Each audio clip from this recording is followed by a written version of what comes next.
Ya, Assalamualaikum warahmatullahi wabarakatuh. Saya Ahmad Khairon, biasa dipanggil Pak Coy. Pada kesempatan ini akan sedikit bercerita tentang bagaimana seorang dosen itu harus mengenal minimal 3 tokoh pewayangan. Loh, kok bisa ada dosen harus mengenal 3 tokoh pewayangan? Kira-kira siapa sajakah tokoh pewayangan yang harus dikenal oleh seorang dosen? Ya, jadi kalau Anda adalah dosen muda atau Anda adalah orang yang ingin menjadi dosen, maka nanti ketika Anda sudah menjadi dosen, Anda harus sudah mengenal 3 nama tokoh pewayangan ini plus 1 hewan. Ya, itu syaratnya. Ya. Oke, setelah ini saya akan ceritakan pada Anda.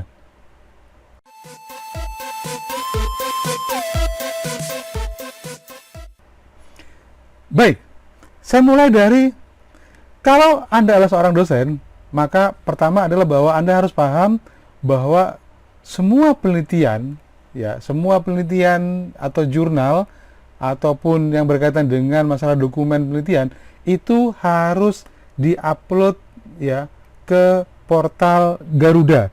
Jadi ada yang namanya Garuda. Garuda itu sebenarnya adalah Garuda Rujukan Digital ya, Garda Rujukan Digital disingkat sebagai Garuda.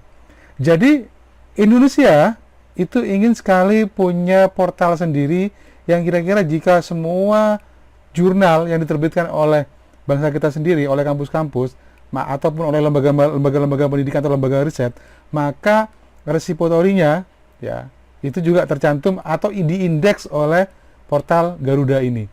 Jadi kalau misalkan kita ingin lihat kira-kira apakah misalnya saya ngaku pernah membuat penelitian tentang ini gitu, ya tentang sesuatu hal misalkan ya, atau membuat prosesor dari paku payung misalkan ya, maka kalau sudah pernah diupload di sebuah jurnal ya yang terbitan Indonesia, maka seharusnya dia juga terindeks di portal Garuda. Itu yang pertama.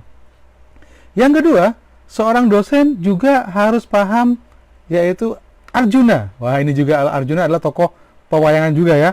Jadi Ristek Dikti ya juga membuat sebuah portal yang dinamakan Arjuna, yaitu Akreditasi Jurnal Nasional. Akreditasi Jurnal Nasional.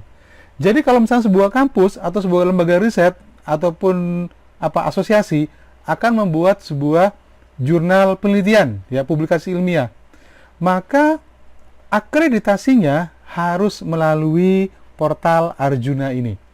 Ya, jadi didaftarkan, kemudian saya ambil contoh di sini, saya pernah mendaftarkan, ya, nah ini contohnya misalkan ya, jadi siapa sih yang ini, kemudian usulannya bagaimana per tahun, kemudian bagaimana pengelolaannya, apa hasilnya, nah, semua ada di sini.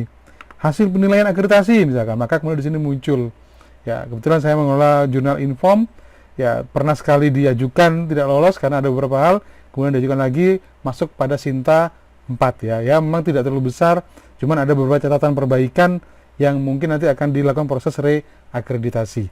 Itu Arjuna ya. Nah, selain Arjuna, maka ada juga selain ini ya, yaitu Rama. Waduh. Jadi tokoh-tokoh pewayangan masuk semua di sini, yaitu Rama. Apa sih Rama itu? Jadi ceritanya ke depan itu bahwa semua penelitian itu akan dilakukan proses cek plagiat.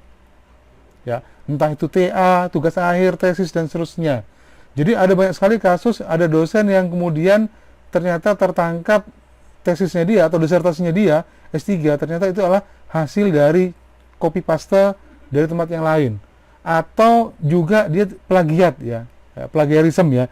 Maka pada bagian ini akan ada semacam penilaian ya, semacam penilaian apakah sebuah publikasi itu dia termasuk juga pada masuk plagiat atau tidak. Apa sih Rama ini gitu ya, nanti kita lihat di sini. Jadi ada macam-macam di sini, ada berbagai macam berkaitan dengan institusi ya dan seterusnya. Nah, ini kalau misalnya saya ingin nyari berkaitan dengan lembaga misalkan Universitas Airlangga dan seterusnya, misalnya Airlangga ini dia punya berapa banyak ya berkaitan dengan ini tadi. Maka datanya semuanya masuk di sini. Oke, itu Rama. Rama itu punya pasangan ya, soulmate namanya Sinta ya, ini Sinta. ya. Semua dosen harus memiliki akun di Sinta. Kalau ada dosen yang dia tidak tercantum di Sinta, berarti dia tidak memperhatikan ya syarat-syarat atau ketentuan berkaitan dengan ya syarat menjadi seorang dosen. Ya, kenapa? Karena sebenarnya semua penelitian dosen, track record dosen berkaitan dengan publikasi, berkaitan dengan pembuatan buku, hak cipta dan seterusnya, itu ada di Sinta ini. Maka nanti saya akan ceritakan di berikutnya apa sih Sinta itu, gitu ya. Mengapa ini menjadi begitu penting? Kenapa? Karena nanti kenaikan pangkat seorang dosen ya itu ditentukan oleh peringkatnya juga di Sinta. Ya, ini akan berkaitan dengan masalah. Jadi misalkan kalau misalkan dia publikasi di Scopus, ada berapa banyak artikel, ya saya tidak terlalu banyak juga kalau Anda lihat di sini. Ya, nanti saya akan klik lebih lanjut lagi ya berkaitan dengan Sinta ini. Ini sekedar hanya pengenalan saja. Jadi misalkan autor, misalkan ya, kalau misalnya kita lihat autor, siapa aja sih kira-kira yang paling bagus, yang paling banyak penelitiannya, kita bisa lihat di Sinta ini ya. Jadi Sinta itu apa sih sebenarnya? Nah, ini yang mungkin nanti kita akan ulik lebih lanjut. Oke, saya belum menemukan ada Hanoman di sini ya. Jadi harusnya Rama, Sinta, Hanoman, Rahwana, nggak ada juga, belum ada Rahwana ya. Oke, tapi intinya itu. Dan yang terakhir adalah Simlitapmas ya. Jadi dosen kalau mau mengajukan proposal hibah penelitian atau hibah pengabdian pada masyarakat, maka dia harus melalui ini ya, melalui Sinta ini. Melalui Simlitapmas ya. Jadi sistem informasi ya, ini untuk penelitian dan pengabdian pada masyarakat. Sebentar, saya lupa ini berapa ini? 15. Ya, oke, kita masuk. Nah, pada bagian ini kalau dulu proposal itu dikirim melalui pos ke Ristek Dikti, tapi setelah adanya sistem online ini, maka kalau misalkan ada pembukaan hibah penelitian dan seterusnya, ya penelitian ataupun pengabdian pada masyarakat, maka kemudian akan dimasukkan di sini, ya. Jadi ada program-program apa yang mau diikuti, kemudian kapan mau diusulkan, ya tahun pelaksanaannya kapan dan seterusnya. Jadi riwayat usulan, misalkan kapan pernah mengajukan, diterima atau ditolak, berapa biaya, berapa dana yang disetujui oleh pemerintah ya, dan seterusnya.